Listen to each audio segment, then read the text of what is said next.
Olá, tudo bem? Meu nome é Maite Laila, eu sou enfermeira obstetra, ginecologista, trabalho com pesquisa, com educação, também sou professora. E é interessante, né, que quando a gente fala de cuidado, principalmente num momento tão importante, né, como é preparo para o parto, quando é trazer muitos conhecimentos, né, gente? Tem gente que me fala assim, Maite, credo, parece que eu tenho que me formar em obstetrícia em 9 meses, né? Assim, tipo, o tempo da gestação é o tempo que eu tenho para entender tudo, então é muita coisa, né? Sobrecarrega. Então, educação é muito importante, né? Porque por mais que talvez as pessoas, né, as mulheres não devessem de alguma forma terem que se preocupar com isso, né? Porque se o nosso sistema, se ele fosse adequado no Brasil, as nossas mulheres não precisariam ter que se formar em obstetrícia em 9 meses, né? Praticamente. Ou seja, elas não teriam que entender sobre tudo, assim, né? Porque essa é a sensação que se tem, né? Que tem que se aprender tudo. Mas a gente percebe também que quanto mais a gente entende, mais a gente sabe que ainda tem muito que se aprender, né? Ou seja, a gente precisa, no mínimo, entender o básico, né? E mesmo assim ainda é muita coisa. Então, não sei se você concorda, se você tem essa sensação do lado daí, né? Quanta coisa eu não sei. Nossa, quanta coisa eu preciso aprender.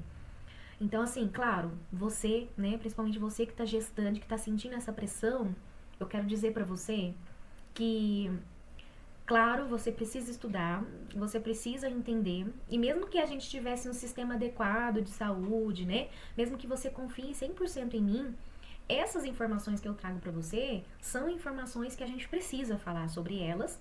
Por quê? Porque como é que eu vou falar para você, olha, você tá na fase ativa, se a gente nem sequer falou sobre fase ativa, sobre o que é isso, né? Então, assim, teria que ser uma relação de uma confiança muito plena, que eu não sei nem se é humanamente desejável, entende? A gente, para falar de autonomia, para falar sobre capacidade de escolha, né? A gente tem que saber mesmo, assim, as coisas, né? E é por isso que esses momentos são tão importantes, né? Então, é isso, assim, é isso tudo, né?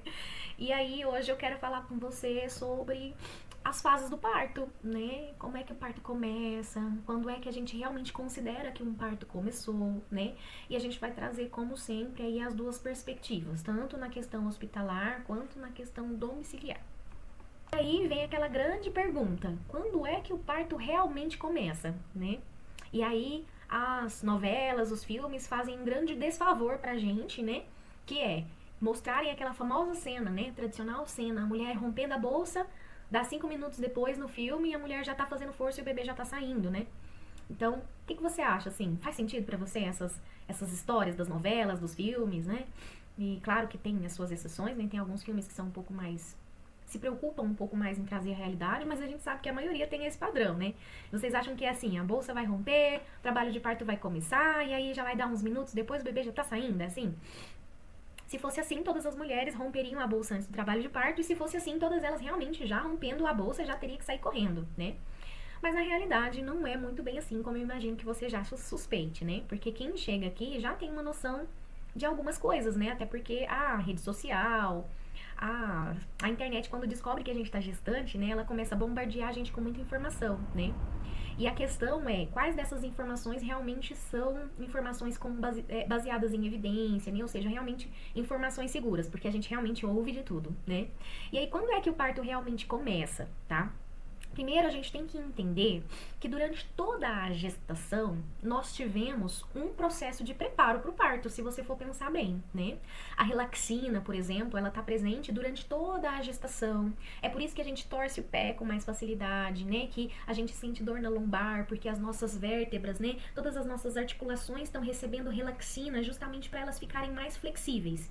E claro que um dos objetivos principais né, melhorar, por exemplo, né, algumas partes, por exemplo, da nossa pelve, né, que tem muita articulação e tudo mais, porém, né, nesse processo de relaxar as articulações, principalmente da pelve, acaba que se relaxa todas as articulações do corpo. Por isso que algumas mulheres torcem o pé durante a gestação e aí fala, nossa, mas uma torcidinha dessa deu uma lesão tão forte, né? Justamente por causa da relaxina, tá? Então, por isso que a gente precisa andar com mais cuidado, né? Se cuidar, por causa disso, nós estamos mais frágeis mesmo nesse sentido, tá? Em outros sentidos, nós estamos mais fortes, né?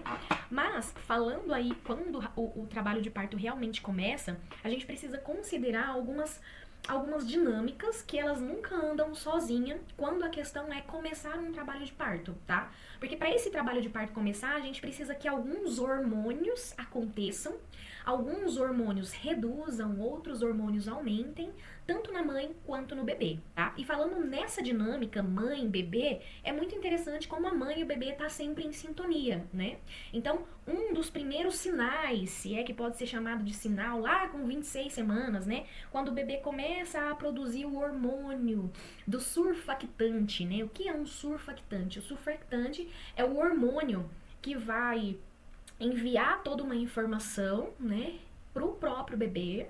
Ele vai criar condições para que esse alvéolo, que já está começando a entrar num processo de maturação, né?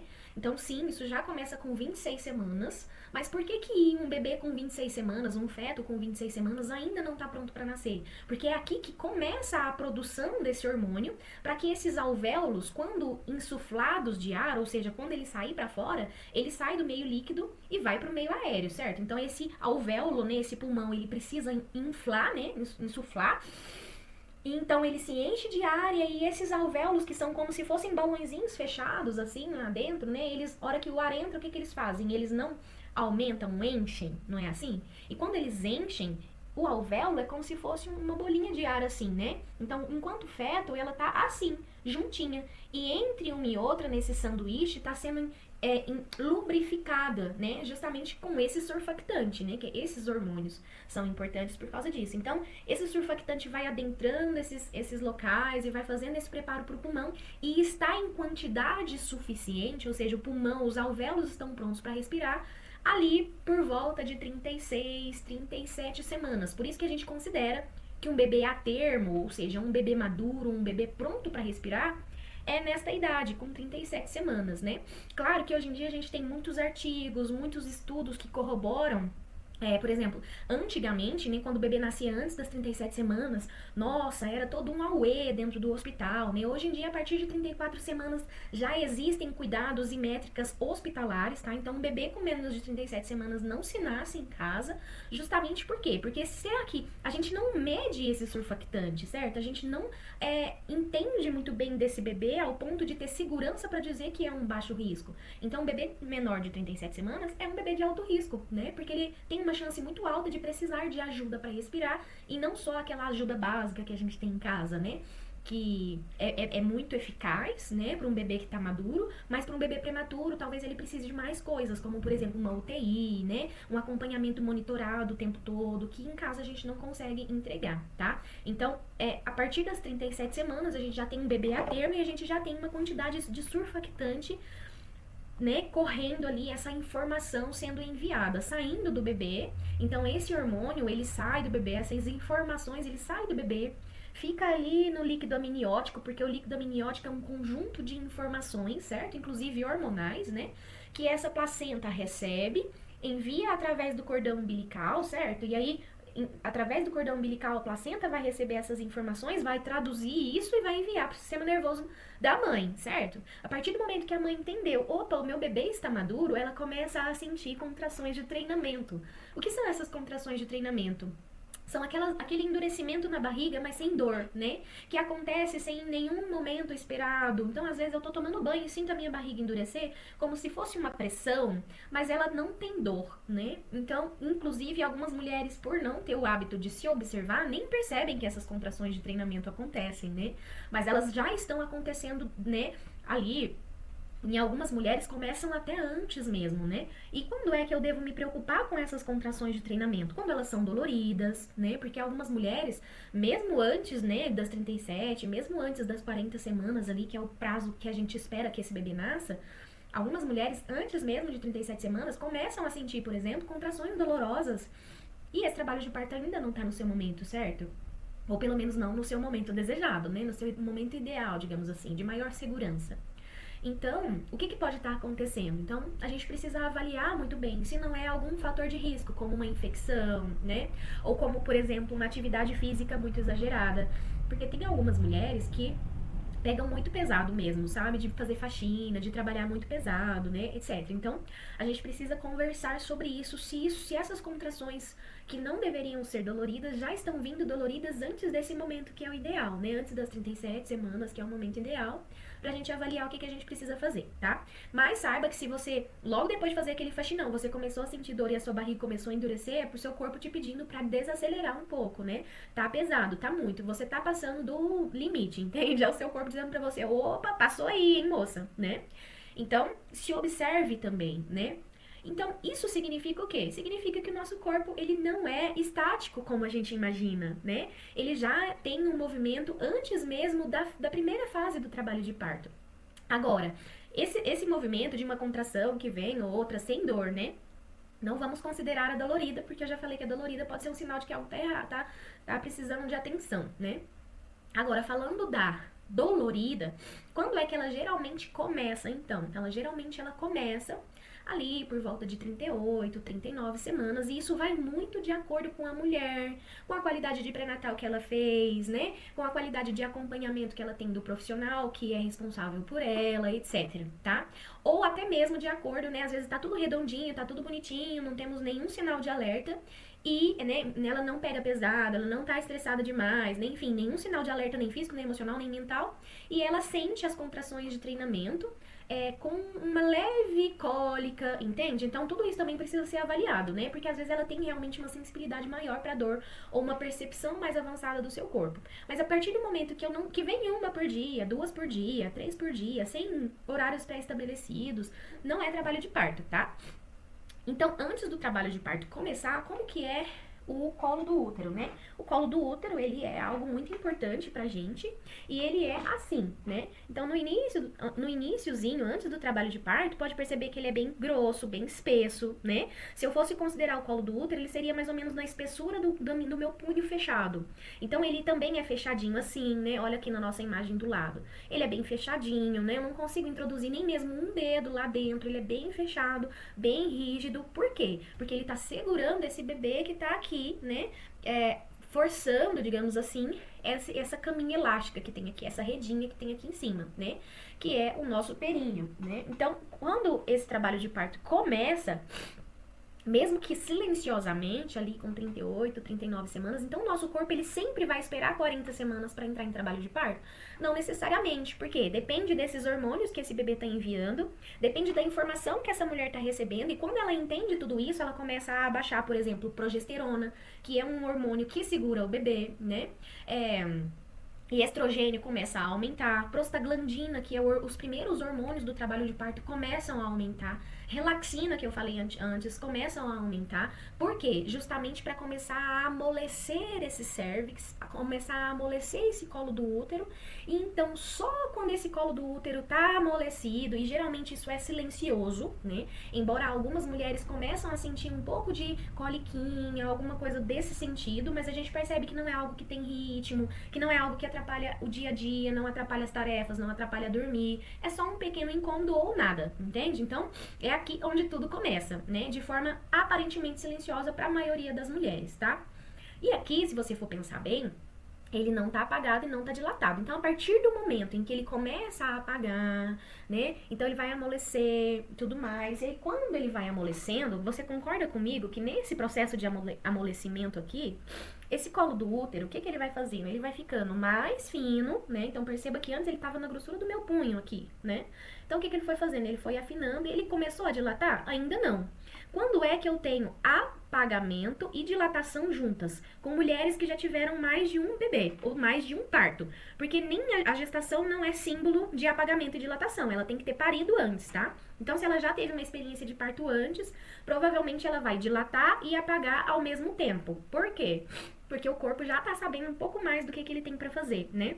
Sem contar que esse colo do útero de uma mulher que nunca pariu é diferente de um colo do útero para uma mulher que já pariu, né? Então, vamos imaginar aqui uma mulher que nunca pariu. Então, primeiro ele vai apagar e afinar para depois ele começar a dilatar. Ele continua fechadinho, mas mais amolecido, tá? Então, ele vai amolecendo, vai amolecendo, vai amolecendo, vai amolecendo, vai amolecendo. E aí, depois é que ele vai começar, então, a dilatar. E essa dilatação é assim. Opa. Fechadinho, 1 centímetro. 2 centímetros, 3 centímetros e assim sucessivamente. Aqui na nossa imagem ao lado, ó, você pode conseguir ver um colo do útero que se apagou 50%, mas que não está dilatado. Você percebe? É muito pouca diferença entre esse e esse na dilatação. O que a gente percebe de diferença é justamente o quanto ele está mais encurtado, né? Então aqui a gente percebe um colo bem mais alongado e aqui ele já tá 50% do colo apagado, que a gente fala, né? Que é esse encurtado, ele vai ficando mais fino, 50% mais fino. Aqui a gente tem um colo 100% apagado, ou seja, perceba que aquele biquinho que tinha não tem mais. E como que é essa evolução? Eu como profissional, se eu for tocar em você, você vai perceber uma cervix que não tá apagada na mesma consistência do nariz, então toca o seu nariz aí pra você ver, ele é bem rígido, né? Agora, um colo que está 50% apagado, ele tem a mesma rigidez da bochecha. Percebe que a bochecha em relação ao nariz é mais macia? Agora, um colo que já tem uma dilatação, né, já tem um apagamento e está começando a dilatar, ele já é mole e macio, como o seu lábio quando em estado de relaxamento. Então, imagine que é como se você fosse dar um beijo suave, né? Então, ó, ele fica bem molinho. É isso, exatamente isso. Então, essas são as 3 consistências de um colo que está em processo de apagamento, tá? Agora, nesse processo aqui de apagamento, perceba que eu preciso fazer todo esse processo de apagar e afinar para depois começar a dilatar numa mulher de primeira viagem. Numa mulher de segunda viagem, quando a gente já tá aqui, eu já tenho provavelmente 1 centímetro de dilatação, com 50% apagado. E quando ele tá totalmente apagado, provavelmente eu já tenho uns 2 centímetros de dilatação, 3 centímetros de dilatação. É regra? Não, porque tem mulher que dilata, por exemplo, fica uma beiradinha de um lado, do outro. Gente, isso aqui é uma média, tá? Você, gestante, pode sair dessa média de um jeito ou de outro. Por exemplo, você pode apagar muito rapidamente, dilatar muito rapidamente, ou você pode demorar para apagar, depois demorar para dilatar. Sem contar que vocês vão ver mais para frente que a gente nunca olha uma coisa só também. Dilatação é uma das muitas informações que eu preciso coletar durante o trabalho de parto, se eu quero ter uma visão completa do que está acontecendo com essa mãe, com esse bebê, né? Diferente do que a maioria dos profissionais buscam entender, a gente percebe que tem um conhecimento muito difundido em relação à gestação, né, ao trabalho de parto, que é quanto tá de dilatação? Ninguém pergunta mais outras coisas, né? Ah, não, aquela mulher lá não tá evoluindo, não passou dos 6 centímetros de dilatação, mas calma, a dilatação é a única coisa que acontece, entende? Outras coisas que acontecem é, por exemplo, se esse colo tá amolecido, se esse colo tá apagado, se esse colo tá começando a dilatar, é mais uma das informações. Aonde tá esse bebê também é algo muito importante e a gente vai falar sobre isso daqui a pouco, né? Mas então eu preciso apagar, amolecer e dilatar, né? Então, quando eu começo a dilatar, por exemplo, né? Aqui eu tenho um cérvix de 7 centímetros de dilatação.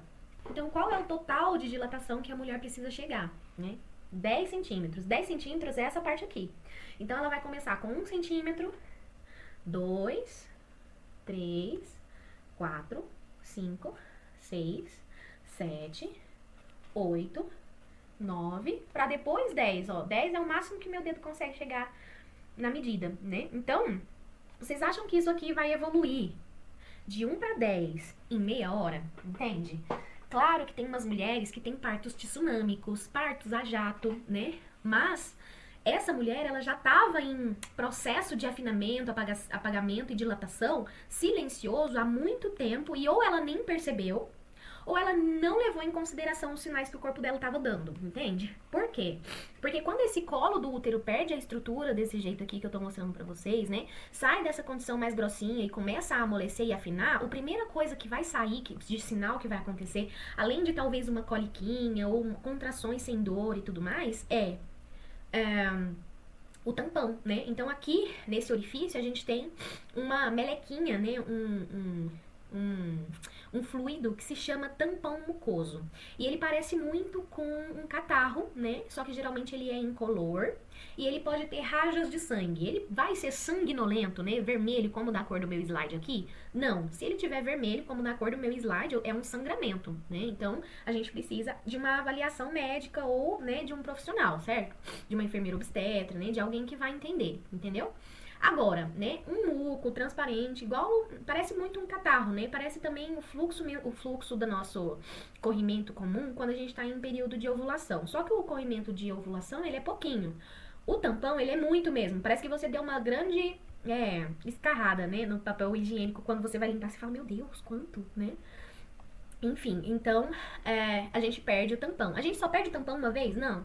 porque ele vai se refazendo, né? Ele vai se regenerando. Então a gente perde um pouco, o corpo vai fazendo mais. Ele perde um pouco, o corpo vai fazendo mais. Por quê? Porque a função do tampão é evitar que micro-organismos migrem da vagina para um meio em que o bebê está, né? Para o meio da placenta, do líquido e etc, tá? O meio uterino, né? Então ele vai sempre, ele tem propriedades antibióticas e tudo mais, então ele vai sempre se regenerar. Mas claro, vai chegar um momento que ele não vai, por exemplo, se eu já tenho uma dilatação, 2, 3 centímetros, aí vocês vão percebendo que quase não vai tendo muco mais, aí vai tendo outros sinais, né? Muco com um pouco mais de sangue, né? Mas nunca é aquele sangue de menstruação, tá? Só no final do parto mesmo, né? Ali 6, 7 centímetros, algumas mulheres já começam a sangrar, mas isso também varia. Tem mulher que sangra um pouco mais, tem mulher que sangra um pouco menos, mas não é poça de sangue, tá, gente? Poça de sangue mesmo é quando o bebê sai tudo com a placenta e tudo mais, né? Então aqui eu tenho também um cérvix, né, um colo do útero, que tá 100% apagado, então vocês percebam que não tem mais colo do útero aqui, mas em algumas mulheres ele pode dar, por exemplo, um pequeno edema, né, um pequeno inchaço e ficar um restinho aqui, também não é muito padrão, ele ia apagando bonitinho assim em todo mundo, não, tá? E existem vários fatores que a gente precisa observar se a gente percebe edema. Geralmente tem questões emocionais no meio, estresse, tá? A mulher não tá se sentindo segura, etc, ok? Mas, né, quando tudo flui dentro da fisiologia, quando ninguém atrapalha essa fisiologia, geralmente acontece, tem mais chance de acontecer assim, ok? E aí a gente tem aqui um colo já com 7 centímetros de dilatação e aqui a gente tem um cérvix, né, um colo com 100% de dilatação. Então perceba que não tem mais nenhum restinho, a cabeça do bebê, nem recebe como se fosse uma coroa, assim, né? E aí a gente já tem esse total de dilatação aqui, combinado? E aí, quando é que o parto realmente começa, né? Então a gente falou em todo o processo. Aí aqui, nesse momento onde a gente tem 100% de dilatação, aí sim o bebê começa a descer. Aí ele começa a realmente descer. Durante esse processo aqui, gente, é muito importante a gente lembrar, então, que existe um processo silencioso, onde a gente começa a ter uma dilatação e um apagamento, né? Uma dilatação quase nenhuma, dilatação só começa de fato aqui, depois que a gente já amoleceu e apagou todo o colo. E que esses dois momentos aqui, ó, eles geralmente são silenciosos, certo? E aí, quando o parto realmente começa, Maitê? Meu Deus, você contou essa história toda e ainda não consegui entender. Calma, mulher. É o seguinte, depois que o colo já afinou, amoleceu uma quantidade, né? Ele já tá pronto para começar a dilatar, tá? E aí, quando ele começa a dilatar, a mulher vai sentir o que a gente chama de pródomos. Pródomos é a nossa primeira, né? A nossa primeira contração, tá? E aí, os pródomos, né? Os pródomos, que são as nossas primeiras contrações, elas geralmente são momentos em que a barriga contrai e junto com essa contração eu percebo algum nível de desconforto, mesmo que seja uma cólica leve, moderada ou um pouco mais intensa, né? No nível de escala de dor é como se fosse do 1 até uns 4, 5, dependendo do limiar de dor da mulher. Em algumas mulheres, pode ser que elas sintam essa contração e falam, meu Deus do céu, esse neném vai nascer logo, né? Mas depende muito. Por que depende muito? Porque não é só a intensidade da contração e a minha percepção dessa contração, mas sim de quanto em quanto tempo essa contração está vindo. Então, vamos imaginar que essas contrações comecem à noite. Começou hoje à noite a sentir assim, ao ponto de te acordar, né? E aí você tá ali, meu Deus do céu, nossa, tá doendo muito hoje essa contração aqui de treinamento, né? Deixa eu ver, nossa, tem uma cólica, deixa eu tentar voltar a dormir. Não consigo voltar a dormir. Então, não conseguir voltar a dormir, o que você vai fazer enquanto gestante, né? Você vai parar pra observar quando é que vai vir a próxima contração. Vem uma próxima contração bem pertinho, não se preocupe em cronometrar ainda. Vá pro seu banheiro, tome um banho bem longo, bem demorado, mais demorado que você conseguir. Tipo, não aguento mais ficar aqui nesse banheiro tomando banho. Quando você pensar isso, não aguento mais ficar aqui, tá na hora de sair. Aí você sai e você vai percebendo se você vai sentindo contrações ali, sem se preocupar muito de quanto em quanto tempo elas estão vindo, tá? Quando você sair do chuveiro, você vai se secar e você vai voltar a deitar. Se você conseguir voltar a dormir, não era trabalho de parto efetivo. Ainda estamos na fase de aquecimento antes da maratona, tá? Então o corpo ele precisa aquecer-se antes de começar. E o aquecimento também depende do quanto de frio interno você tem, né? Então tem mulheres que ficam nesse vai não vai por semanas, gente. Por quê? Porque o corpo precisa aquecer mais, né? E o que a gente pode fazer para ajudar? Aquecê-lo com outras formas de aquecer, como por exemplo, né? Não pegar friagem, não tomar muito gelado, não andar com os pés descalços no chão gelado, né? E se aquecer. Então, botar uma blusinha, né, mais quentinha, mesmo que você não sinta frio, né? Porque as gestantes sentem muito calor, né? Então, é muito comum tá todo mundo de blusa e a gestante sem blusa, com o barrigão de fora, sentindo calor. Por quê? Porque elas naturalmente sentem mais calor, mas não significa que não esteja fazendo frio. Então, observe as pessoas ao seu redor E se todo mundo estiver dizendo que tá frio, confie nisso e se agasalhe minimamente até onde você consegue suportar, tá? Pegar essas friagens fazem esses pródomos ficarem mais longos. Isso é uma visão da medicina chinesa e também é uma visão dentro da visão tradicional, né, da parteria tradicional. Elas falam muito sobre o frio e como o frio interfere no trabalho de parto, tá? Tanto que eu comecei assim com as parteiras tradicionais, né? Uma das coisas que a gente mais fazia quando um aprendiz de parteira era aquecer a mulher. Então a gente ficava o tempo todo com panos quentes em cima dela, né, para o trabalho de parto desenrolar da melhor maneira possível, sem contar que a gente sabe que o calor, ele vasodilata, ele faz todo um processo de acolhimento, né? A gente consegue relaxar mais e aliviar bem melhor as dores com coisas aquecidas, certo? Não é à toa que a gente ama parir dentro da água, né? Coisinhas quentinhas representam relaxamento. Então, os pródomos, eles é esse momento, né, onde eu não tenho um trabalho de parto estabelecido ainda, mas eu já tenho contrações perceptíveis, embora elas não tenham ritmo. Então, se eu conseguir dormir, é porque ainda não é trabalho de parto, mesmo que elas vão me acordar depois de umas horas, tá, gente? Então, se eu não conseguir dormir, agora é que eu vou começar a cronometrar essa contração, tá? Então, quando eu vou fazer uma cronometragem, eu vou pegar um intervalo de 10 minutos no meu relógio, né? E vou perceber quantas contrações vêm, tá? Então, se vem, por exemplo, uma contração, passa 10 minutos, vem outra contração, isso não é um trabalho de parto ativo, porque a gente tem os pródomos, a fase latente e a fase ativa e a próxima que é a expulsiva, certo? Quando a gente pensa em fase de pródomos e latente, é muito comum a gente confundir entre uma e outra. Por quê? Porque às vezes a mulher tá lá num treinamento ainda, achando que tá em pródomos. Então, se não vem todo dia, não é pródomos, é treinamento. Se vem todo dia, mesmo que nunca engrene, mesmo que depois daquele banho demorado você consiga dormir, ainda é pródomos. Se eu começo a atrapalhar a dormir, aí já é uma fase latente. Então vamos imaginar agora, no nosso trabalho de parto imaginário aqui, que você já passou pelos pródomos, e mesmo que ele tenha demorado dias ou talvez semanas, né?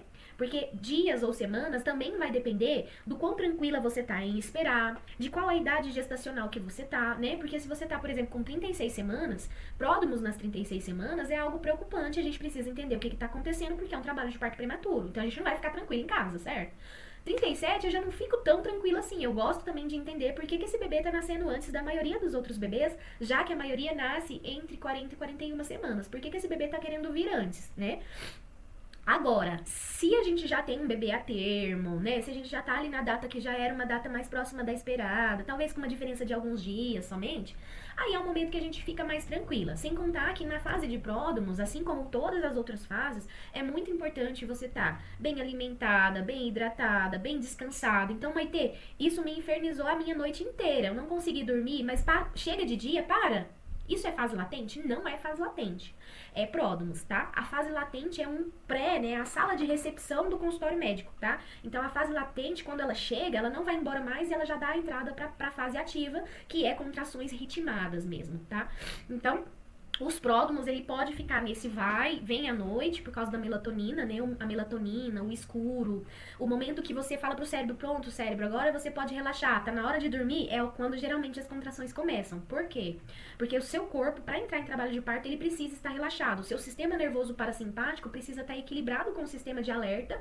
Então, você não pode estar nem muito alerta e nem muito desligada. Então, no momento que você fala, agora eu vou desligar, o corpo fala, opa, agora eu posso começar a entrar em trabalho de parto, entende? Então, olha a importância de como, né, de como que é importante a gente ter a consciência de que quanto mais eu sei desligar a minha mente, quanto mais escurinho é o meu ambiente, quanto mais relaxante, mais parecido com aquele ambiente de dormir, melhor é pro trabalho de parto, entende? Por isso que as equipes humanizadas trabalham no escuro e etc, tá? Porque elas entendem dessa fisiologia, né?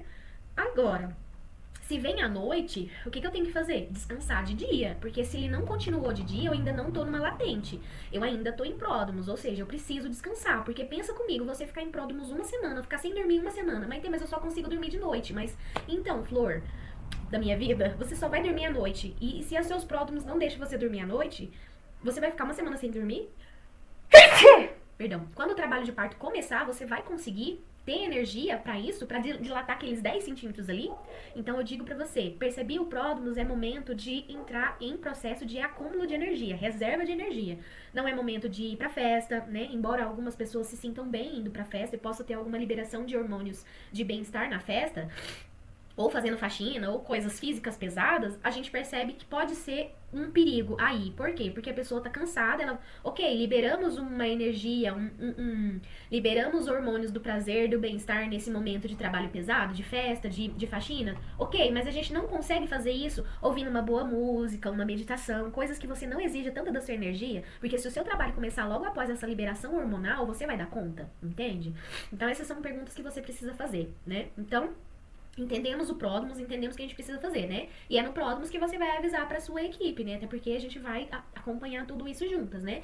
Até porque a gente recebe foto do tampão, a gente vai pedindo fotos pra entender também o que tá acontecendo, até mesmo pra gente entender se a gente precisa ir fazer uma avaliação, mas geralmente nos pródromos a gente avalia o bebê pelos movimentos, né? Eu posso sim fazer alguma visita para escutar o bebê se eu percebo que é um pródromo mais intenso, tá? Ou que aquele pródromo talvez esteja enganando a gente, que é uma latente, não é, entende? Então pode acontecer sim, né?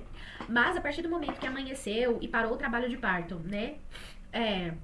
Porque se eu não tenho ritmo, gente, não é trabalho de parto. Se vem 5 minutos aqui, 10 minutos vem outra, daqui 1 hora vem outra, daqui 3 horas vem outra, nem latente isso é, tá? E aí, vamos imaginar que a gente passou uma semana, né, e que nós decidimos juntas não fazer nenhum método de indução, porque a gente também pode fazer um método de aquecimento, aquilo que eu falei pra vocês, que é um dos métodos de indução natural, né, que é diminuir o frio, aumentar o calor, pra que a próxima fase chegue, ou pra que o pródromos vá embora também, né? As parteiras tradicionais chamam os pródromos de trabalho de parto falso, né, que é frio e etc. Então vamos imaginar que a gente aqueceu, passou lá os pródromos, né?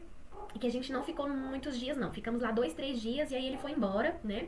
E aí, de repente, quando voltar à noite, vai te acordar, você vai tomar aquele banho longo, não vai conseguir voltar a dormir, vai perceber que em 10 minutos veio lá umas 2, 3 contrações, mas que ainda não tem muito ritmo, então vem uma, passa lá uns 3, 4 minutos, vem outra, passa 10 minutos, vem outra, passa 20 minutos, vem outra, mas a gente não tem aquele espaço tão grande quanto a gente tinha antes no pródromos, e mesmo sem ritmo, elas estão durando mais, né? Tipo, ufa, Maitê, vem me ajudar, que também não tô conseguindo descansar mesmo, né? Também não consigo mais fazer as minhas tarefas durante o dia, né? E isso realmente tá estranho, né? Porque eu não tenho ritmo, mas tá bem intenso, né? Ali uma dor de um 8, talvez 9 já, né?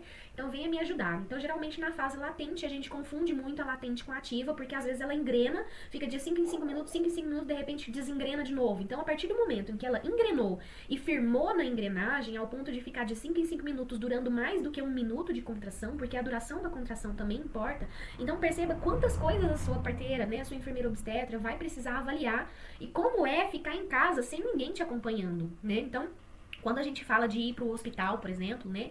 Qual é o momento de ir pro hospital? Muitas mulheres vão pro hospital nos pródromos achando que tá em trabalho de parto e volta para trás, não tem dilatação ainda. Muitas mulheres vão pra fase latente, vão pro hospital e são avaliadas e voltam para casa porque ela engana muito a gente, a fase latente, porque ela é intensa, mas ainda não intensa o suficiente para engrenar, entende? Ou para dilatar o suficiente pra gente realmente considerar uma fase ativa, né? Então até 5, 6 centímetros de dilatação ainda é fase latente, tá, gente? Por mais que aparentemente tenha um ritmo, às vezes ela não tem uma intensidade ou uma duração o suficiente, ela ainda está como se a gente estivesse subindo a marcha do carro, né? Tipo, tava na marcha 1, agora a gente vai pra marcha 2, né? Ou na velocidade 10 km por hora, agora a gente tá a 30 km por hora, entende? Então, a gente vai acelerando aos poucos, assim, na maioria das mulheres. Isso é um padrão, Maitê, é um padrão pra maioria, tá? Mas existem sim as exceções, como eu disse, existem os partos a jato, onde não tem pródromos, não tem latente, já cai direto pra ativa, mas não significa que o corpo não tava dilatando, não tava amolecendo o colo.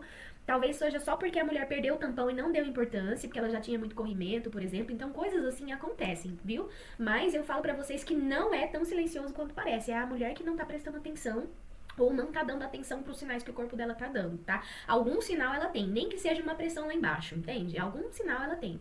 Mas a gente percebe que nem todas as mulheres vão passar pelos pródromos e pela latência com tanta intensidade assim. Esses pródromos e essa latência é mais intenso ou menos intenso, assim como a fase ativa ou expulsivo, também tem mulheres que passam pela fase ativa com muita tranquilidade, tem mulheres que passam pela fase expulsiva com muita tranquilidade, tá, gente? Tipo, conversando assim com todo mundo mesmo, né?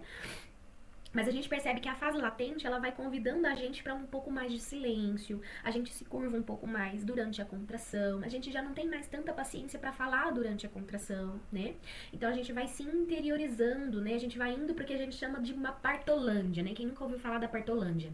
A partolândia é um estado, né, de consciência que a maioria das gestantes parturientes vão durante o seu trabalho de parto, tá? Mas tem mulheres que ficam muito conscientes durante o trabalho de parto como um todo, né? Mesmo durante a contração, e tá tudo bem. E esse tá tudo bem é um conjunto de informações, né? Tanto com a mãe, quanto com a evolução, quanto com o bebê. Então, tudo tá acontecendo bem, não é um problema ficar alerta. O problema de ficar alerta é quando eu tô alerta, estressada com o que tá acontecendo, querendo controlar o que tá acontecendo, entende? Estar alerta é positivo quando eu estou em paz com o processo, quando eu estou bem com o processo, quando eu estou mentalizando coisas boas, quando eu tô curtindo o processo, entende? Então, existem formas da gente entender até onde esse alerta também está fazendo bem. Então, não fique brava comigo se durante o trabalho de parto eu falar pra você, você não acha que você tá preocupando com isso demais? Desliga um pouco, mulher, entende? Então, eu só vou falar essas coisas quando eu realmente perceber que a sua mente tá atrapalhando, tá? Quando eu perceber que tá tudo ok, eu não sou de ficar chamando a atenção, porque eu acho que uma das coisas mais importantes na assistência ao parto é dar espaço pra mulher vivenciar aquilo que ela precisa viver. Mas se eu percebo que o que você tá construindo ao seu redor não tá te auxiliando, é também minha responsabilidade te auxiliar a encontrar esse equilíbrio, certo? Quer seja com palavras, com massagem e tudo mais, né? E aí, né? O que a gente faz, gente, até a fase latente? A gente espera em casa, porque antes dos 6 centímetros, se eu for pro hospital, né, e esse hospital me internar, no SUS, na maioria das vezes eles não internam, tá? Mas aqui onde eu tô, por exemplo, como a maternidade é longe, né, e tudo mais, eles têm uma tendência muito grande a fazer internações precoces. Qual é o problema da internação precoce? Que é quando você é internada no hospital, né, na maternidade, antes do horário, digamos assim. Antes da fase ativa, porque antes da fase ativa, até esse momento aqui, da nossa fase latente, a gente não tem um trabalho de parto bem estabelecido, então ele pode parar, desengrenar a qualquer momento e simplesmente só voltar no outro dia. Imagina tudo isso ter acontecido, foi inútil? Claro que não, gente, claro que não. Se eu tenho 6 centímetros de dilatação, eu evoluí 6 centímetros, eu evoluí isso aqui tudo, ó, né? Então, opa, é muita coisa que meu corpo já trabalhou, certo? Mas a gente só abre partograma, ficha de paciente, tudo só com 6 centímetros de dilatação. Então, ir mais cedo pro hospital e ser internada mais cedo pro hospital são fatores de estresse que eu preciso lidar. Eu preciso lidar com excesso de intervenção, com excesso de ligar a luz, né? Coisas que às vezes as equipes não estão nem aí, né? Não estão treinadas o suficiente ou não estão interessadas o suficiente para facilitar essa fisiologia, né? Então, eu preciso lidar com a dificuldade que é comer no hospital, né? Ouvir uma música, descansar, tudo no hospital é mais difícil, né, gente? Então, se eu não preciso ir pro hospital antes disso, pra que eu vou? Então, eu preciso avaliar por que eu vou, porque pode ser que eu precise ir, né? Às vezes eu tenho já mais de 40 semanas e preciso de uma indução medicamentosa porque as naturais não foi uma opção pra mim, ou porque eu não quis, ou porque não pôde, ou porque eu não tenho condição, ou porque eu não tenho um profissional que faça. Mas o ideal é que você começasse, por exemplo, com induções naturais, né? Ou ainda porque a minha bolsa rompeu e tem mais de 18 horas que ela rompeu, e mesmo fazendo os métodos de indução não engrenou, entende? Então existem alguns motivos para você talvez precisar de uma internação precoce, mas não é que não seja porque você escolheu, por favor, né? Ou se é porque você tem essa consciência, isso vai ser um fator que você vai ter que lidar com ele. A pressão que os profissionais fazem depois que a gente chega no hospital, né, que a gente mesmo faz na gente, né? Imagina você ficar 12, 18 horas sem se alimentar direito, como que você vai ficar, etc, tá? Então a gente vai pro hospital na fase ativa, né? E aí, a fase ativa é quando a gente tem pelo menos 1 hora de trabalho de parto engrenado, tá? Então, eu tenho contrações de 5 em 5 minutos ou de 2 em 2 minutos com duração de pelo menos 1 minuto e meio. Então, sim, é uma dor que pode chegar a 10, 12 ou mais de dor, dependendo do seu limiar, ou pode ser uma dor tranquila, tá? Não se apegue ao dor. A dor não é o único sinal do trabalho de parto, viu? Inclusive, tem mulheres que parem sem dor, chegam na fase ativa sem dor, tá? Chegam no expulsivo sem dor.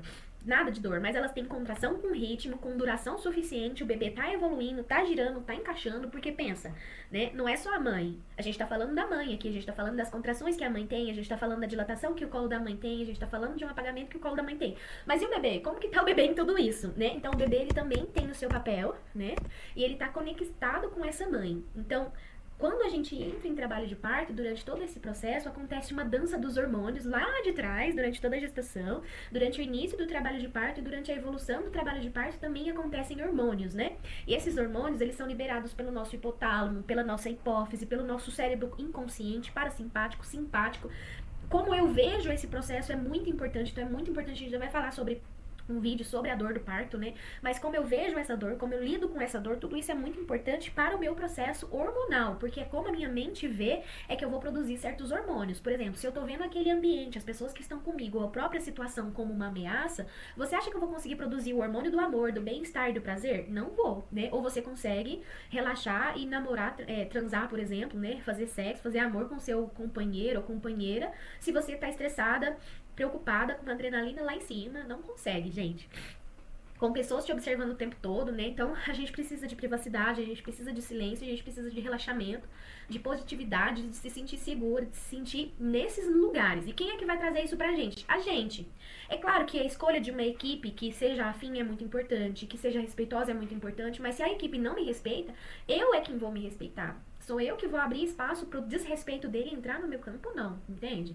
Claro que eu preciso trabalhar muito mais, né? Porque a gente, quando parturiente, parindo, a gente tá num processo muito mais aberto. Quem é que consegue se manter zen com um monte de gente querendo te forçar um monte de coisa ao mesmo tempo, né? Também fica realmente muito difícil, mas eu conheço mulheres que conseguiram, tá?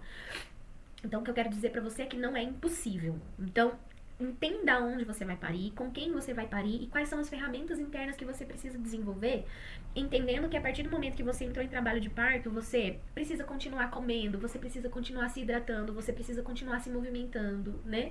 Você precisa continuar equilibrando esses pratos que são muitos dentro de você, que os seus hormônios precisam desse equilíbrio, os seus hormônios precisam que você veja a dor sem sofrimento, porque se você começa a achar que tá sofrendo com a dor que você tá sentindo, os hormônios vão ser liberados hormônios de estresse, e o hormônio do estresse, por exemplo, faz a fase latente ser mais longa, né? Mulheres que tomam susto durante o trabalho de parto, tem fases latentes intermináveis, quase, entende? Então, como é que você vai descansar entre uma contração e outra, né? Se vem uma contração a cada 10 minutos. Ainda não tem uma fase ativa, porque fase ativa é de 5 em 5 ou de 2 em 2 com duração de mais de 1 minuto, certo? Se eu não tenho uma fase ativa ainda, eu preciso lidar com esse tempo, independente de quanto tempo ele vai durar, gente. Uma fase latente pode durar, sim, mais de 12, 24 horas.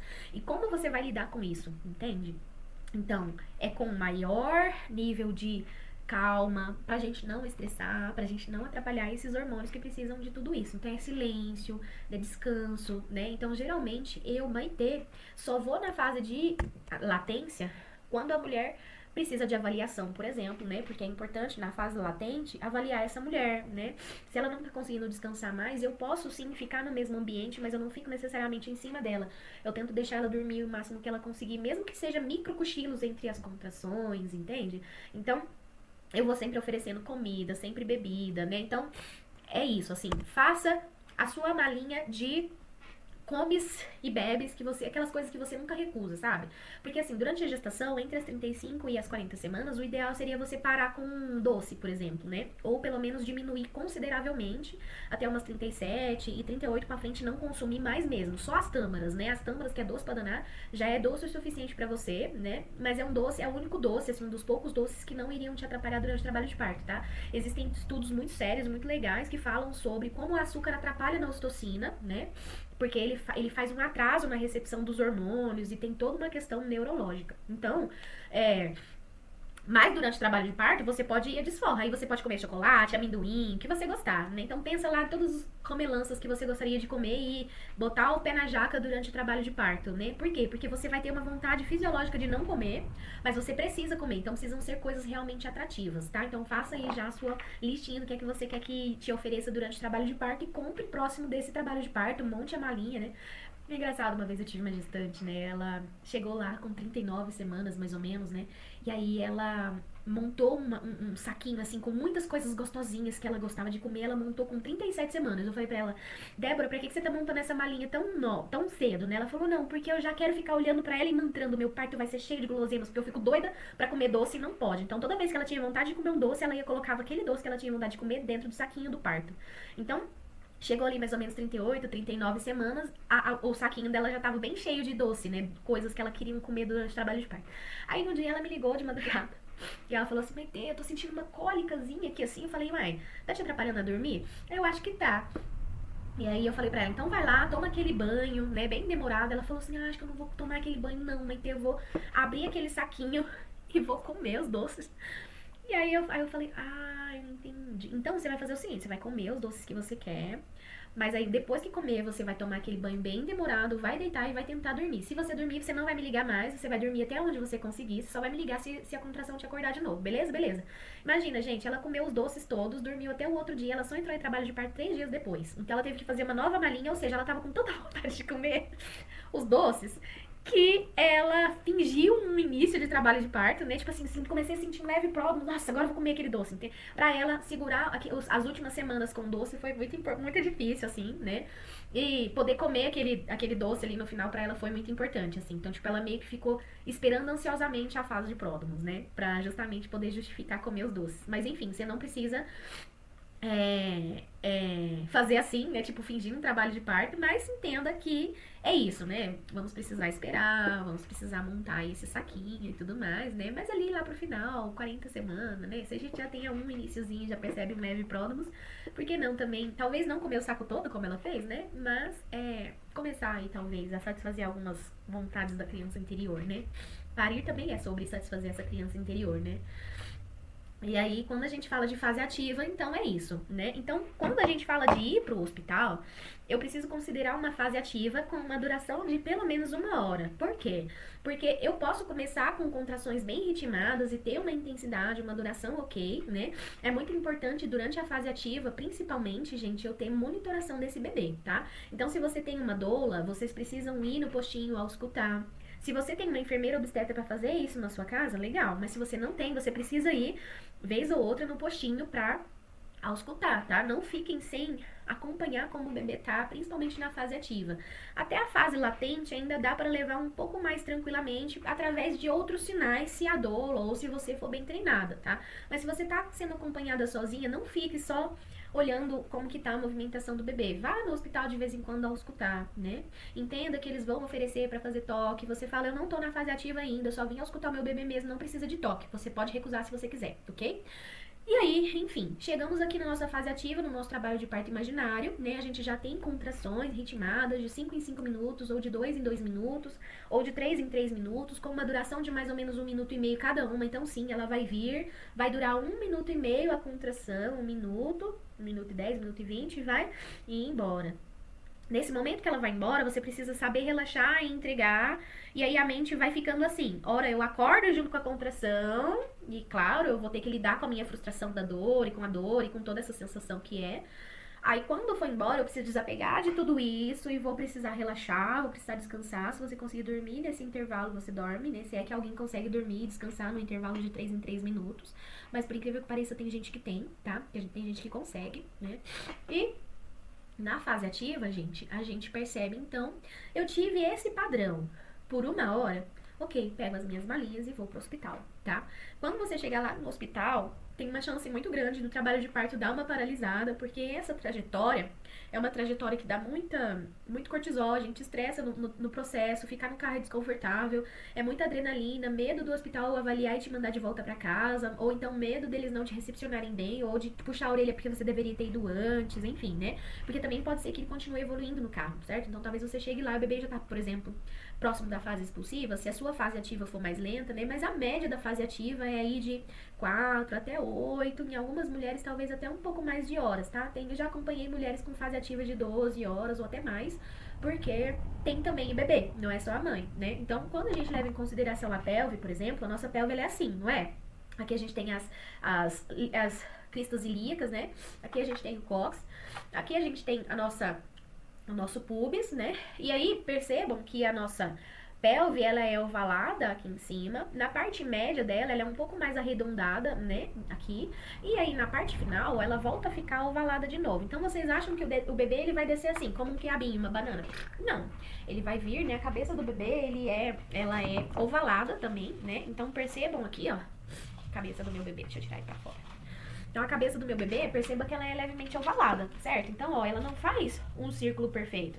Então, como ela é ovalada, né? Então, Ó, como que ele vai se encaixar aqui na pelve? Ele vai se encaixar de lado inicialmente, né? Então, aonde meu bebê tá é muito importante, né? Porque depois que ele chegou nessa parte média, ele faz um giro com a cabeça e depois pra porção final ele vai fazer um novo giro. Então, o bebê gira várias vezes, ele gira pra sair, né? Então, o bebê também vai se encaixando e vai girando. E tem algumas mulheres que chegam em 10 centímetros de dilatação, que seria uma fase ali próxima do expulsivo, e que o bebê tá lá em cima ainda, né? Então, bebês bem posicionados é um sinal de que ele tá em sintonia com a mãe, que a mãe tá bem, tá, a fisiologia tá acontecendo adequadamente, e o espaço dela tá sendo preservado, e essa equipe tá sabendo cuidar dela, ela tá sabendo se preservar, se cuidar, se comunicar com esse meio ambiente conscientemente e inconscientemente. E todas essas visões, elas acontecem dentro de um atendimento, dentro dessa visão humanizada, tá? A humanização exige muito estudo do profissional, né? Porque não é só entender de dilatação, a gente tem que entender onde o bebê tá, o que tá acontecendo com essa mulher, que hormônio provavelmente tá acontecendo aqui, que tá atrapalhando os outros hormônios que deveriam estar presentes de acontecer, né? Tem os receptores dos hormônios uterinos. E tudo isso, gente, perdão, é mensurável, tá? É avaliável com o meu olhar clínico através dos sinais que essa mulher me dá, né? Uma mulher que tá relaxada, ela não vai com cara amarrada, ela não vai estar gritando demais pra todo mundo, ela não vai estar xingando o mundo, né? Mesmo que durante a contração a mulher xingue, ela relaxa fora da contração, então a gente percebe uma neurobiomodulação através dos sinais físicos, comportamentais dessa mulher, né?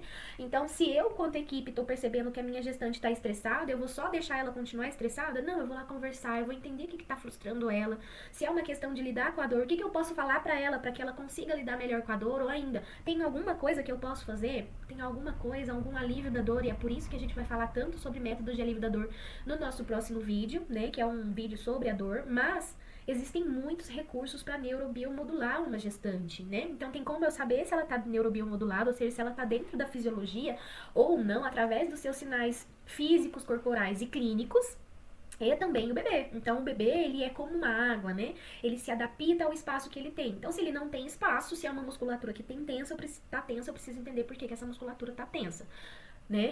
E tem mulheres que mesmo conversando, elas continuam estressadas, né? Mas uma coisa é o que eu tenho que fazer, outra coisa é o que essa gestante precisa fazer. Então, o que você, enquanto gestante, faz consigo mesmo pra lidar bem com a sua própria frustração, com a sua própria raiva, né? Etc. Entendeu? Com a sua dor, né? Se é que essa dor vai chegar, porque pode ser que ela não chegue tanto quanto você espera, né? Mas eu sempre falo, se prepare para o pior cenário possível. Qual é o pior cenário possível? Qual é a dor mais forte que você pode sentir? O que você precisa desenvolver dentro de você para você lidar com essa dor mais forte possível? Por quê? Porque se vier essa dor super forte, pronto, você já tinha ferramentas internas para lidar com ela. Se não surgiu essa dor super forte, se ela veio menos, você tá no lucro.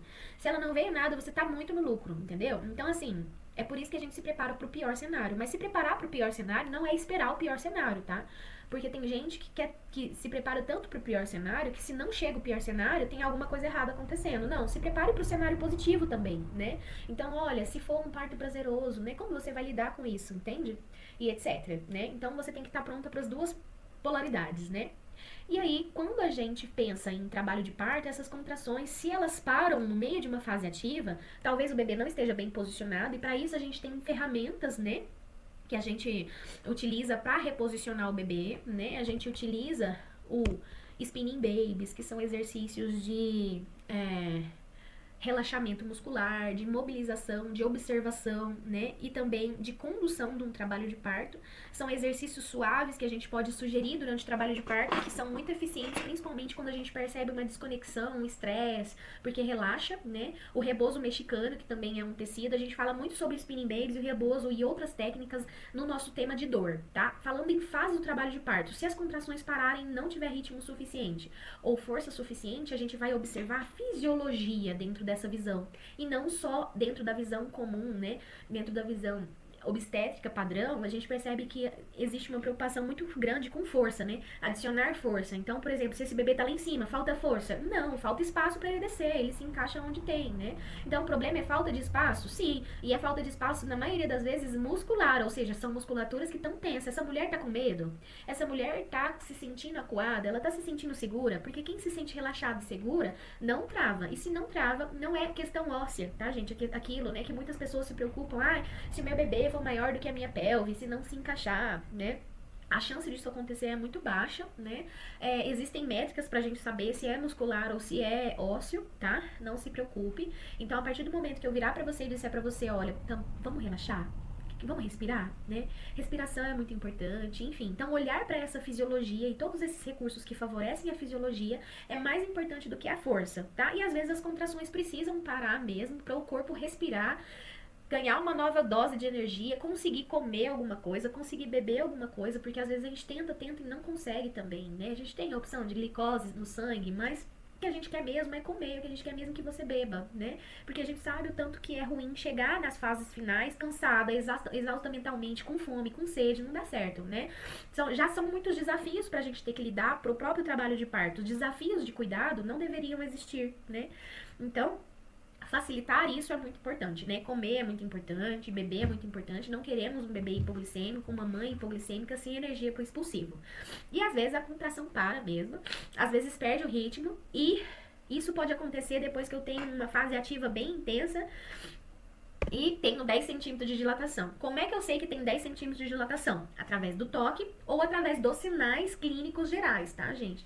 Então, não é porque eu não tô fazendo toque de 4 em 4 horas, de 2 em 2 horas, como geralmente acontece no hospital, que eu não sei qual é a dilatação. Eu sei, na maioria das vezes eu já sei, pelos vários sinais. Então, não preciso necessariamente ficar fazendo toque o tempo todo na gestante. Eu faço poucos toques durante o trabalho de parto, né?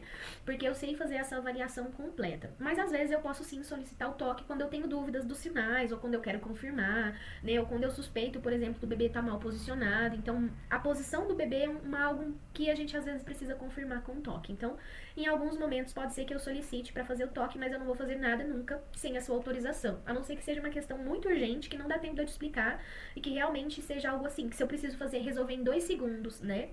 Então eu vou fazendo e vou te explicando enquanto eu tô fazendo, mas são muito poucos casos raros, né, que isso acontece, não é um padrão, entende? Então o meu padrão é te explicar antes, pedir autorização antes, fazer com calma, te dar tempo pra pensar, né, tomar essa decisão em conjunto e por aí vai, ok? E aí, quando a gente chega na fase expulsiva, né, então existe um período que pode ser considerado que a gente chama de período de transição, que é quando as contrações dão uma leve parada, mesmo com uma fase ativa estabelecida, e é muito interessante que a gente sempre tem meio que uma dúvida em que fase a gente tá, e a gente só tem certeza da fase que a gente realmente tá depois que ela passou. Nossa, aquela lá realmente era a fase latente, porque só engrenou agora, entende? Então, às vezes a gente tá no meio de uma latente achando que é ativa. Ou às vezes a gente tá no meio de uma ativa achando que é expulsiva. Mas a expulsiva é uma das fases mais óbvias pra mim. Porque a gente começa a ter sudorese perilabial, né? A gente começa a ter sensação de querer fazer força, né? Fazer força também é algo emblemático, né? Porque se a gente acha que tá com vontade de fazer força, é porque ainda não tá? Então, controlar a força sempre é algo muito importante. Se tiver tudo bem com a mãe, tudo com o bebê, não é motivo de pressa, né? Não temos por que esse expulsivo ser rápido. Muito pelo contrário, a gente quer que o bebê faça um movimento de báscula, né? Que é esse vai e volta que a cabeça do bebê faz no períneo, na musculatura interna. Então, o bebê vai massageando essa musculatura interna nesse vai e volta. Então, vem uma contração, ele desce 2 graus, passa a contração, ele volta. Vem uma contração, ele desce 2 graus, passa uma contração, ele volta 1, né? Então, esse vai e volta, e às vezes ele vai e fica também, né? Significa que a musculatura cedeu tudo que tinha que ceder e evoluiu o que precisava evoluir. Então, aonde o bebê tá é muito importante, né? Às vezes até mais importante do que a dilatação, porque se um bebê tá vindo rápido, inclusive a gente até precisa respirar mais. São os partos tissomânicos, tem mais a ver com o bebê do que com a mãe, sabe? Mas não culpe o seu bebê se ele não tá descendo. Às vezes você tá se sentindo, você tá culpando, ou tá se martirizando, ou não tá aproveitando, ou não tá relaxando. Pode ter mais interferência nesse bebê não tá descendo do que realmente nele em si, entende? Porque, como eu disse, bebês são como água, né? Ele vai se moldar ao espaço que ele tem, tá? Perdão. Então, como, aonde, quanto, né? Quantas contrações vem no expulsivo? E aqui vem praticamente uma contração após a outra, né? A gente tem ali um bebê que já passou da pelve média, que já estamos fazendo ali uma ausculta com um Doppler, né? Bem perto ali do osso púbico. Então, a gente começa no trabalho de parto auscultando bem perto do umbigo, o bebê vai descendo, girando, e a gente também vai acompanhando isso através da ausculta, né? Então, são vários sinais que a gente observa. E quando esse bebê desce na pelve média, ele faz mais um giro e ele vai descendo ali, chegando nos 10 centímetros, né? Ele tem ali um espaço completo para ele descer. Lembra aqui na nossa imagem, ó? Cérvix 100% dilatado, mas calma. Significa que ele já tá saindo? Não. Expulsivo não significa que o bebê já tá saindo, mas sim que eu já tenho 10 centímetros de dilatação e que esse bebê vai passar pelo canal vaginal, ele já desceu pela pelve, né? Então ele já atravessou todo o processo ósseo e agora ele tá chegando ali na parte vaginal, né? O que a gente chama de DELI, né? Então a altura do bebê também faz essa diferença. E quando a gente chega na fase do expulsivo, que é uma fase muito cheia de sinais próprios, né? Que é só dela. Se você tem dúvida se é pra fazer força, não tá na hora de fazer ainda. Se você tem certeza que é pra fazer força, tá na hora de você fazer uma respiração controlada, que é uma respiração como se você fosse encher o balão. Então você puxa o ar pelo nariz e aí você solta, como se você estivesse enchendo o balão. Percebe que quando você faz isso, imaginando um balão imaginário, você faz uma compressão da sua barriga. Faz esse teste aí pra você ver. Quando você faz isso, esse é o momento o jeito de fazer a força. Então percebe que é suave, né? Algumas pessoas colocam a mão no períneo também para direcionar esse lugar para esse momento. Então a gente vai abrindo espaço sem pressa, de maneira natural. Então esse bebê ele vai descer um pouquinho, vai voltar um pouquinho, e o expulsivo pode demorar uma média de 2, 4, 6 horas, ok? Isso se tiver tudo bem, né? Porque às vezes a gente tem algumas questões, né? Vaginismos, coisas assim, podem dar uma leve atrapalhada, mas não significa que se a equipe tiver paciência, não vai dar certo, tá? Vaginas não são assassinas, né? Então a sua vagina não vai assassinar o seu bebê, pode ficar tranquilo, tá? E aí, né, depois que o bebê nasce e tudo mais, né, quando esse bebê tá chegando na fase expulsiva, na verdade no final da expulsiva, é quando a gente chama de círculo de fogo, né, então o bebê ele tá aqui, lembra da aula do períneo, né, se você assistiu a aula de laceração? Então, o nosso períneo, ele tem uma musculatura mais ou menos assim, né? Então, vai vir uma contração, aqui tá, por exemplo, a sua vulva, os seus pequenos, os seus grandes lábios e o seu clítoris, certo? Então, no final do expulsivo, quando vier a contração, você tá lá controlando a sua contração com respiração, ou não, às vezes você quer também botar tudo pra fora, gritar, e tudo bem, gente, não é um momento em que eu vou ficar julgando você, não deveria tá. Não, tem gente que me xinga, tem gente que canta ópera. Uma vez eu acompanhei a moça que ela cantava ópera, né? Ela vinha com pressão, e gente, tava tudo bem, né? Era o movimento que ela precisava fazer, era a maneira com que ela precisava extrapolar, né? Uma outra, como se estivesse descendo de montanha russa, entende? Tudo certo, né? O que eu não quero é ver você, ai não, eu não tô aguentando mais. Isso é difícil de se ouvir, né? Inclusive, né, falando de momento de ir pro hospital, a gente ainda vai falar disso, né, sobre intercorrência, sobre transferência, a gente vai ter um vídeo sobre transferência, motivos para transferência, mas motivo para, quando essa mulher, né, quando você pede pra ser transferida pro hospital, a gente vai pro hospital. Se alguém no ambiente da casa disser, mas a gente não deveria ir pro hospital? Tá acontecendo alguma coisa de errada. Eu vou arrumar as malinhas e vou dizer, sim, a gente deveria ir pro hospital. Por quê? Porque eu não sustento dúvidas.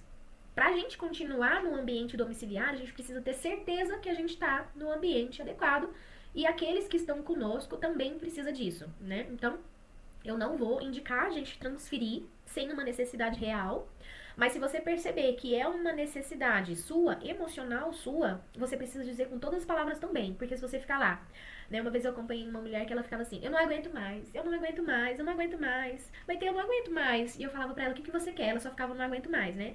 Então, se você pensa em ir pro hospital, até que nasceu, ela falou, pronto, era isso que eu queria que nascesse. Então, né?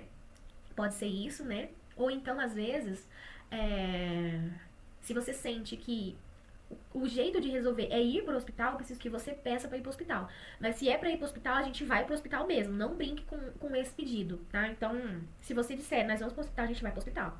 Eu não vou questionar você, não vou duvidar, não vou colocar nada assim, tipo, arrisca. Não, a gente vai pro hospital, tá? Então, trabalhe isso dentro de você. Se eu realmente quero ir pro hospital, eu vou pedir. Se eu tenho dúvida se eu quero ir pro hospital, eu vou pensar mais um pouco antes de pedir. Porque se eu pedir, eu sei que a Maitê vai me levar, tá bom? Então, gente, né? O bebê vai ficar fazendo esse movimento aqui, né? Até que esse movimento vai se abrindo, abrindo, abrindo, abrindo. O períneo vai abrindo espaço, abrindo espaço, abrindo espaço, né? Então vem uma contração, fecha mais um pouquinho, abre mais um pouquinho, fecha mais um pouquinho, abre mais um pouquinho, até que o bebê realmente saia a cabeça, né? E aí depois que sai a cabeça, ele dá mais um último giro, a gente não precisa ajudar o bebê a fazer esse giro na maioria das vezes.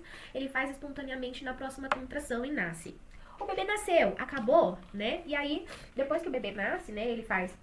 A bolsa pode romper em qualquer momento, né, do trabalho de parto, tanto antes do trabalho de parto, quanto durante o trabalho de parto ou depois do trabalho de parto. Então, às vezes, o bebê nasce com a bolsa íntegra, né? Bebês que nascem com a bolsa íntegra tem uma lenda, né? Que são bebês especiais, porque tiveram um parto muito respeitoso e uma fisiologia muito respeitosa ao ponto de ser delicado o suficiente para não romper com o invólucro, né?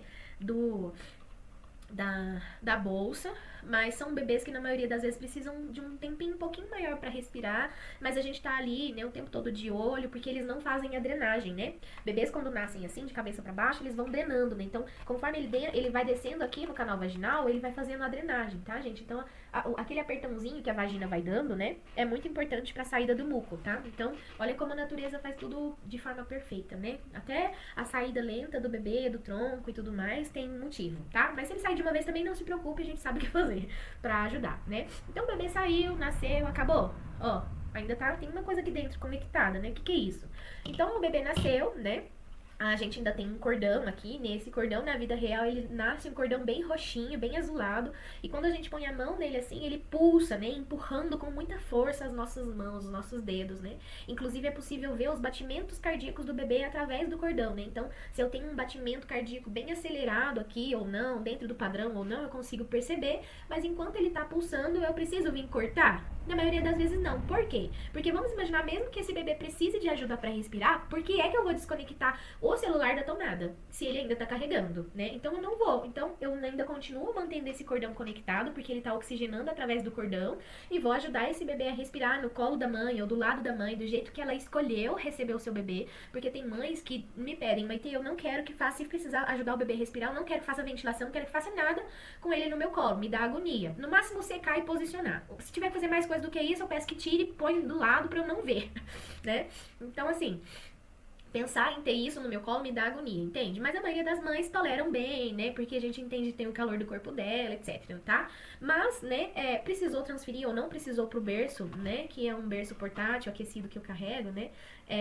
Que ele fica do lado da mãe, tá? Então não levo, em nenhum momento eu levo o bebê pra longe, né? Como às vezes acontece no ambiente hospitalar, tá? Então, no nascimento da placenta, né? Vai nascer então o bebê, o cordão vai continuar conectado, e a gente já observou tudo isso pelo cordão. Quando é que eu vou cortar o cordão, que na maioria das vezes quem corta é a própria parturiente ou o companheiro ou alguém da família, né? Então eu vou orientar pra fazer o corte, vocês vão fazer o corte ali no lugar onde eu vou orientar, e a gente vai observando essa placenta, porque às vezes a placenta vai nascer antes do corte, né? O corte é a última coisa que eu vou me preocupar, gente, não tô preocupada com o corte.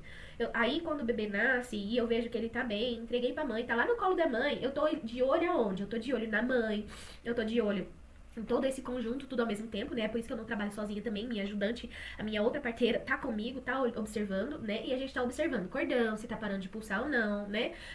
Então, às vezes o cordão não vai parar de pulsar um pouco mais tarde, porque esse bebê ainda precisa dessa oxigenação, né? Também é um método que o corpo tem de entender que esse bebê precisa de uma conexão por mais tempo, ou então não, às vezes o corpo já elimina o bebê e logo já vem a placenta logo atrás, né?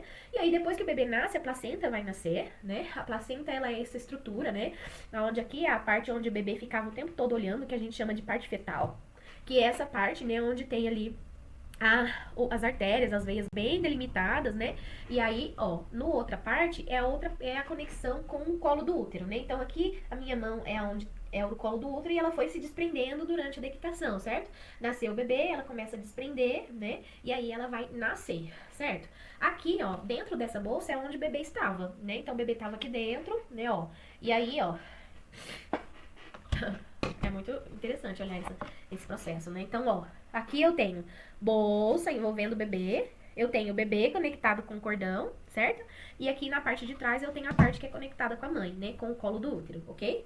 E aí, gente, depois cortei e tudo mais, né? E depois que nasce a placenta, que geralmente a gente vai se preocupar em cortar e tudo mais, tá? Porque quando a placenta nasce é onde eu realmente vou ter uma noção do sangramento, se eu vou precisar fazer alguma medicação extra, além da ocitocina profilática, que a gente já conversou antes sobre a ocitocina, né? Que é uma injeçãozinha dolorida na perna, mas que é muito importante para prevenir hemorragia pós-parto, né? A gente tem outros métodos também, como fitoterapia, homeopatia, acupuntura, né? Métodos naturais para evitar excesso de sangramento, mas às vezes todos esses recursos juntos ainda não são suficientes, a gente precisa entrar com alguma outra medicação, alguma outra manobra, mas não se preocupe que eu vou te avaliar, vou te falar, se eu precisar fazer alguma coisa extra, eu vou sempre te pedir autorização, tá?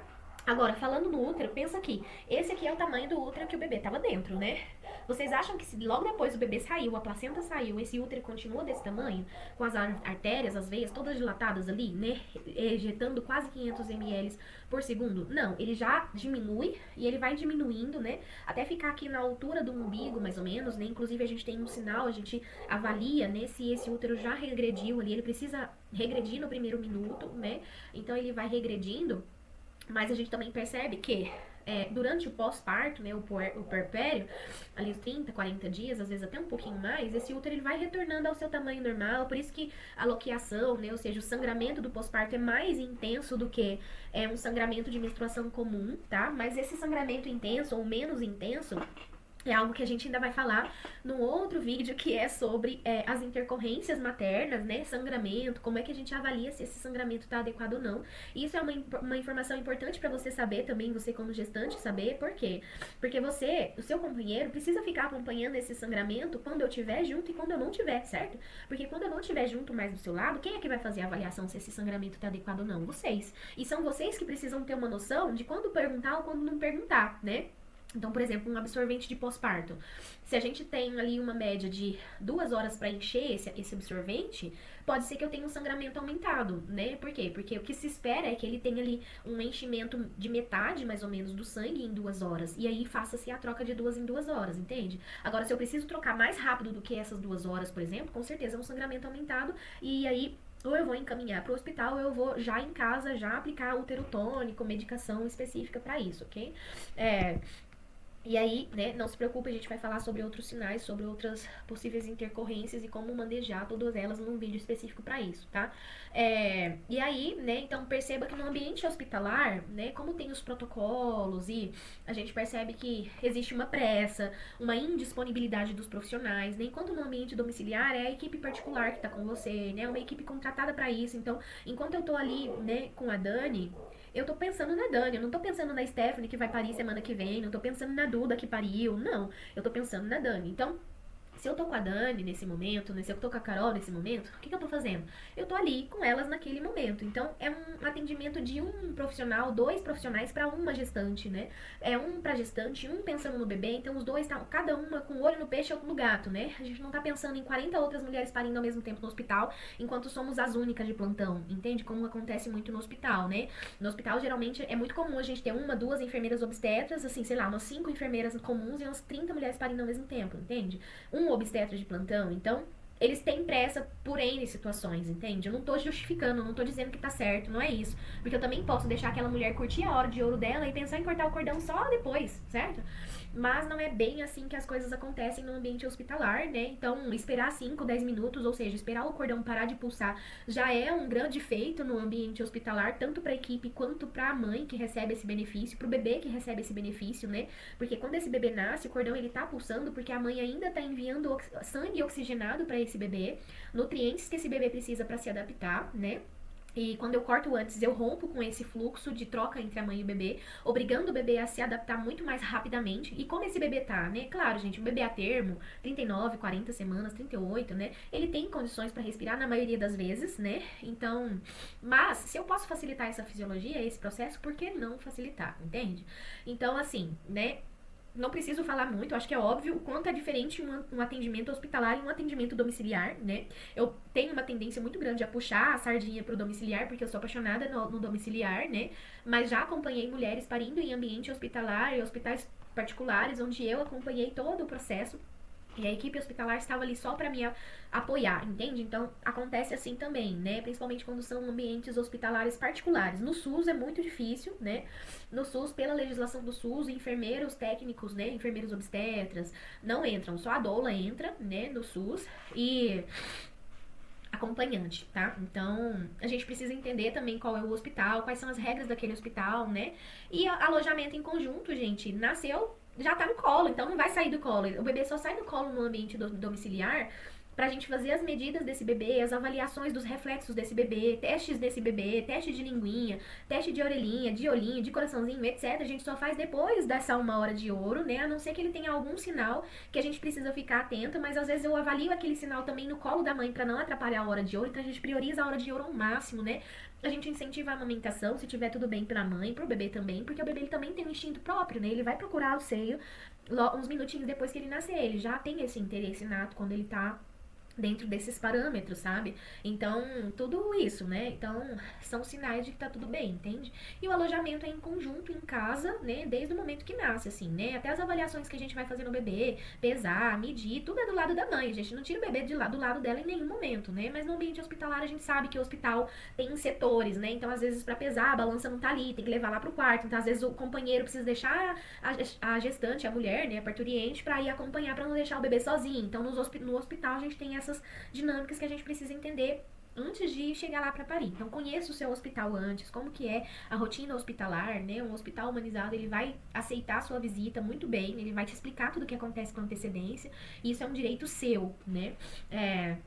O alojamento em conjunto, ele acontece tanto no ambiente hospitalar quanto domiciliar, só que no hospitalar não se permite, né, por questões de segurança, porque a enfermeira não fica ninguém próximo ali o tempo todo, né? Então, a maca é alta, né, diferente da nossa cama, a nossa cama tem espaço, né? Enfim, a nossa casa a gente se responsabiliza, no hospital, o hospital se responsabiliza, e por eles se responsabilizarem, eles não deixam o bebê dormir junto com a mãe, é num bercinho do lado. Então, existem essas diferenças, assim, que a gente precisa levar em consideração, né, quando a gente quer escolher um ambiente, qual é o ambiente que você se sente mais segura, qual é o ambiente que você se sente mais acolhida, né?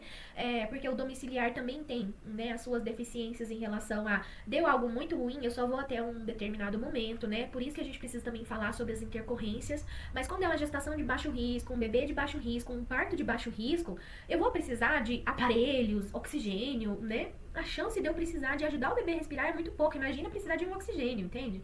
As chances de ter uma hemorragia aumentada, um sangramento aumentado é muito pequeno. Imagina uma hemorragia enlouquecida, onde os mesmas medicações que eu tenho no hospital é as medicações que eu carrego na minha maleta de medicações domiciliares, né? Então, é a mesma coisa, a diferença é o ambiente, né?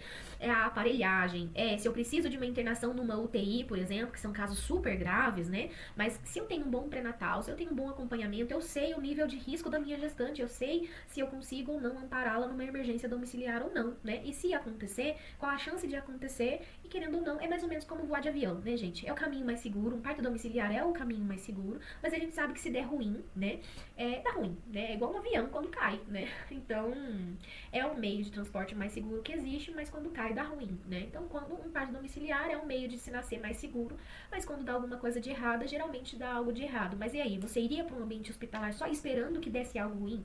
Em qual ambiente que você se sente mais seguro é que é a questão, mais uma vez, né? Já que a gente viu durante todo esse processo que a sensação de segurança, de bem-estar, interfere nos hormônios, que interfere no decorrer do trabalho de parto, que são os fatores determinantes para aquele parto estar seguro, não estar seguro. Você estar se sentindo seguro e segura é o que define se aquele parto vai ser um parto seguro, ou seja, se ele terá mais ou menos intercorrências, ou seja, se tudo vai dar bem ou se tudo vai dar ruim, ou seja, quem dirige esse avião, quem é o piloto desse avião, né, se realmente tem chance desse avião cair ou não, é a sua percepção em relação a esse ambiente, junto com o seu copiloto, que é a sua parteira, junto com essa equipe que você escolheu para estar junto com você, e as maneiras com que ela e os critérios que ela tem para avaliar se aquele avião está pronto para voar ou não, né? Então converse com ela, defina e vá no ambiente que você se sinta mais segura. Esse é o segredo, tá bom? Beijo.